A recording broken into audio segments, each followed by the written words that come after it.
Hi, this is Tim of the 1916 Company. Welcome and thanks for logging on. If you love this watch, email us, Team Mosso at the1916company.com for purchase pricing and availability questions concerning this watch. And concerning this watch, there's a lot to love. 43 millimeters in rose gold from Roger Dubuis. You're looking at the Dubuis Hommage by Retrograde Perpetual calendar. This is a watch that is Geneva seal using a gorgeous movement and a module that Dubuis and Jean-Marc Viderecht created back in the 1980s for the original Harry Winston High Horology Perpetual calendar watches. And you can see the addition of a semainier feature that indicates the week of the year in addition to the other calendar and moonphase facets. So that is an extremely exclusive combination. As far as I know, only Audemars Piguet routinely includes a week of the year indicator with a perpetual, but AP doesn't have the bi-retrograde for the date and the day, so this watch goes one up.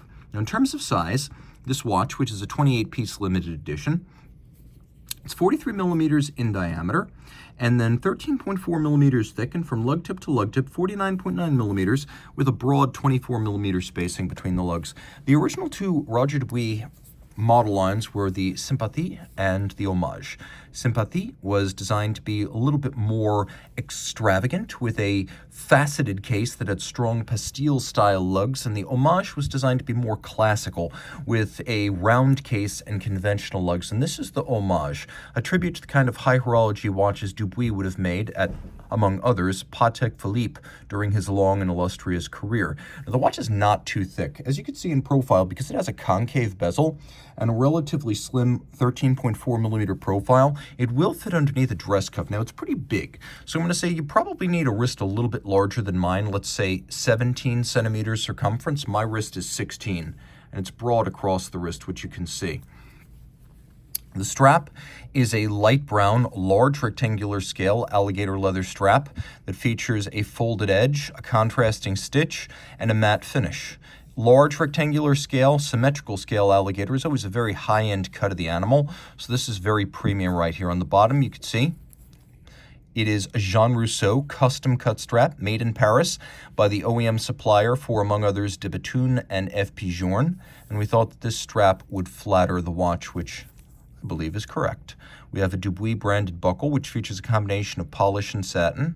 And then the case is very simple. Unlike the Sympathie, this is a design with integrated Calatrava-style lugs. Satin finish and profile, you can see that the break of the lug with the case is fairly sophisticated, as it's slightly below the step of the bezel. It's an unusual little nuance not seen on many watches, and one that's worth shouting out on this one. We have pusher adjusters that are used to adjust the complex calendar, but the idea is ideally set it and forget it, because it's a perpetual calendar. Once set, the moon phase won't need correction for 122 years. The rest of the calendar, assuming you keep it running, will not need any adjustments until the year 2100. So there's a lot going on. You have the semainier, you have the weekly calendar with a roulette-style alternation between black and red. Then inboard, you have retrograde scales for the date and the day. You can see the month, and then there is a leap year indicator with the moon up at the top. And it's got a nice sort of bilateral symmetry. If you can forgive the off-center presence of the leap year, it's nice and symmetrical from side to side, and even from top to bottom. We have skeletonized leaf-style hands for the hours and minutes, and then more complex cathedral-style or kite profile for the calendar displays, and a triangular index with red lacquer for the week. Now turn it all over.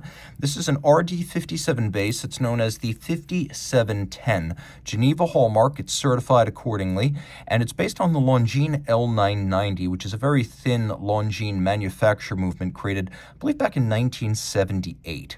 And it's been used by Breguet as the 8810 and the 8815. It's also been used by high-end brands such as Vianney Halter, so it's in good company here, this Roger Dubuis using a movement that has a hallowed tradition as a thin, reliable, high-torque tractor movement. And of course, Dubuis makes many changes, starting with the Geneva seal finishing, but including certain mechanical elements such as the black polished swan's neck fine adjustment mechanism. It has a 44-hour automatic winding power reserve and a 4 Hz beat rate pivoting on 25 joules. It is 5-position adjusted, which is the high horology and chronometer standard, so I like to see this here. The stripes are nice, light and luminous, and actually fairly narrow, which is an unusual use of them. There's engine turning on the base plate. You could see that there's mirrored anglage on the edge of the bridges, and all of the screw heads are mirror polished. We have the twin barrels, which in this case don't create a super long power reserve. It's 44 hours, but their even and flat torque curve help to maximize the torque to the escapement to optimize performance. You could see an upscale alternative to Inca block. KIF has been used for the shock protection, and then you could just barely see the ghosted Roger Dubuis logo. It looks like this, but it's ghosted and silkscreened onto the case back. This is a watch for the ages, and number 4 of 28, a fun example of a earlier Roger Dubuis from the era when Dubuis' personal aesthetic standards still drove the design of the brand's watches to a tangible extent. So if you love this watch, the only thing I'm going to advise is it's only 20 to 30 meters water resistant, so don't swim with it, but otherwise, game on. Reach out to Team Mosso at the 1916company.com for purchase and pricing details.